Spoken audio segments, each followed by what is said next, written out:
Hi, my name's Will J. Carman. I'm a freelance cinematographer based in the Midlands in the UK. In this video, I'm going to give you a behind-the-scenes look on a couple of pickup shoots I did for an independent feature film that I'm currently working on as the cinematographer. This is my second feature film, and we started shooting in summer of 2023.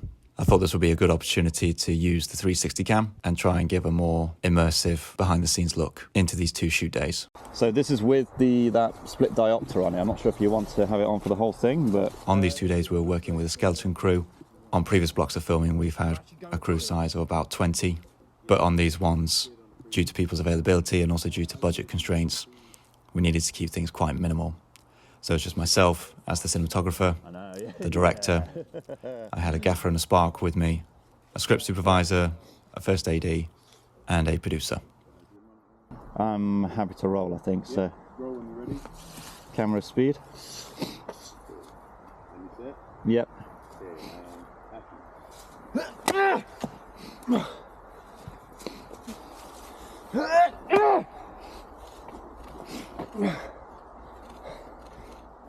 So on this first day, we got up really early in the morning to capture some shots of our lead actor in this woodland setting. The scene we're shooting here will be part of a dream sequence. And essentially what we were shooting was a montage of him chopping these pieces of wood.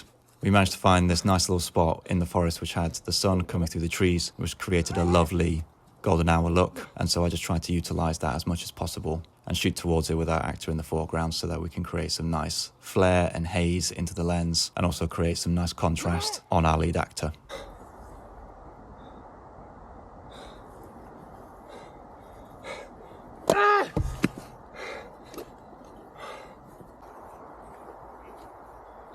Yeah, that looks great. That's a good shot. Yeah. And then it's like... This stuff's great, yeah. Stuff like that. Very Lubeski. Yes, it is. Well, if you went to the 13... Yeah. Morning, you alright?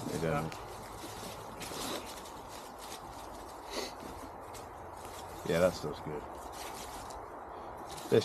Let's do one, when Adrian's back, let's do one zoom in with the X in the log that he's left in the log, and it's just on him. Yeah. So if you come on my left side for me, mate.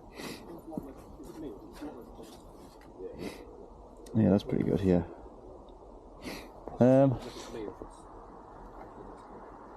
Ash, would you mind holding that flag for us on my right side?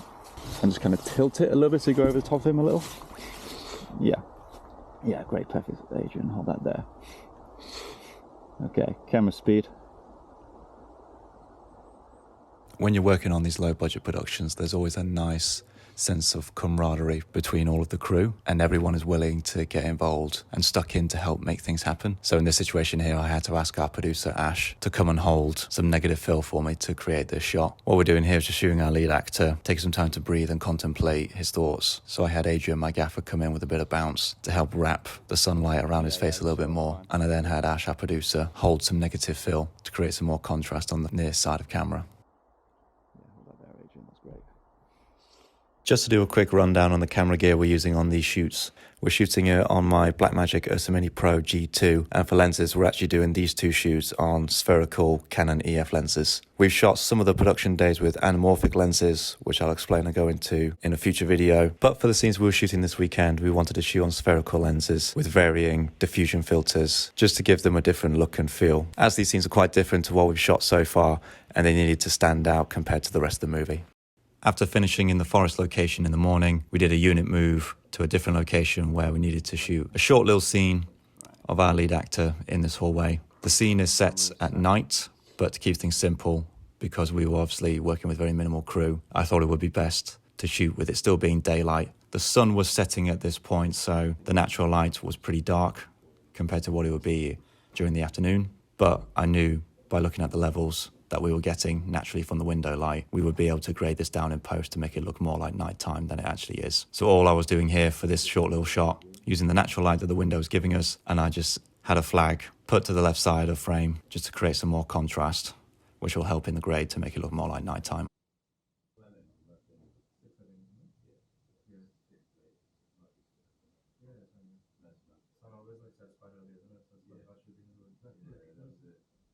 Yeah, so grab yourself a drink, grab some food. Yeah, cool. That's what, mate.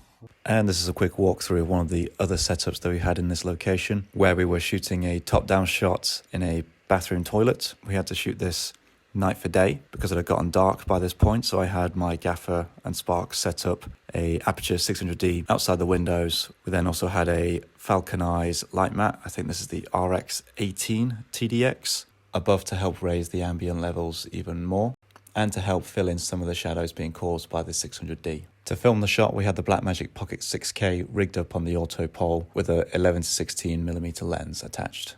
On the second day of this production weekend, we started off by shooting some plates of this orb. We used a aperture B7C bulb and shone that through the back of the orb to make it look like this ethereal science fiction eyeball that will be shown regularly throughout the film as this all-seeing eye which monitors our main characters.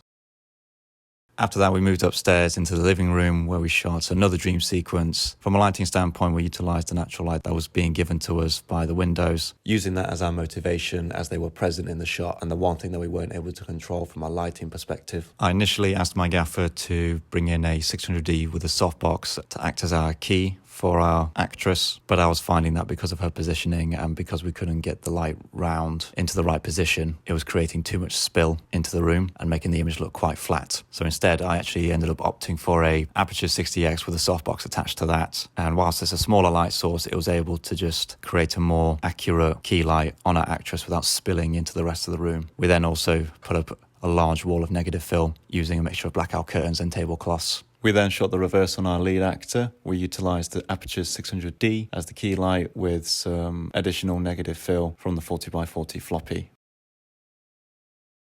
After wrapping that scene, we moved on to the kitchen where we were shooting more of a nightmare sequence, and we lit it by rigging an auto pole across the ceiling, and we used a Falcon Eyes light mat. I believe this is the RX24 TDX. It's a nice sized square light mat that comes with a softbox and a grid, and we then utilised some extra blackout material to create a skirt around it to create more of a spotlight effect, which meant we could give a nice amount of levels to our actors, but the light obviously just wasn't spilling onto the rest of the room, allowing us to keep the dark and moody tone that we wanted to get with this scene. And that was a wrap on this production weekend for the feature film. Very minimal crew, but being able to utilise simple but effective lighting setups, we managed to create some great results.